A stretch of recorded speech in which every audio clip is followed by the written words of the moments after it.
ఈరోజు డాక్టర్లు సగం నాలెడ్జి, రోగం ఒకటి, ట్రీట్మెంట్ ఒకటి.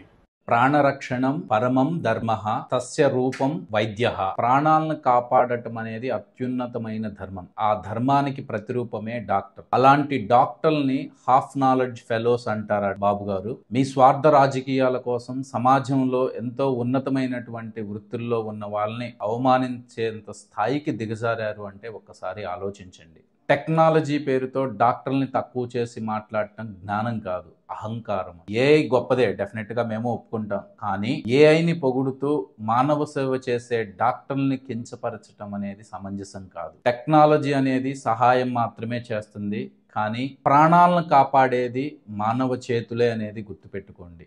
మా సేవతో సమాజంలో అందరినీ ఆరోగ్యంగా ఉంచడానికి ట్రై చేస్తాం. కానీ అలాంటి డాక్టర్లని హాఫ్ నాలెడ్జ్ అన్నారంటే మీరు ఎంత హాఫ్ నాలెడ్జో ఒక్కసారి ఆలోచించుకోండి. వైద్య రంగంలో ఏఐ మీద డిపెండ్ అవ్వద్దు అని వైద్య నిపుణులే, ఎంతో ఆ రంగంలో ఉన్నతమైన స్థానంలో ఉన్న వాళ్లే చెప్తుంటే, బాధ్యతాయుతమైన సీఎం పోస్ట్లో ఉండి మీరు ప్రజల్ని తప్పుదో పట్టించడం ఎంతవరకు సమంజసం? అలాంటి మాటలను తక్షణమే ఉపసంహరించుకొని డాక్టర్లందరికీ బేషరతుగా క్షమాపణ చెప్పాలని కోరుకుంటున్నాను.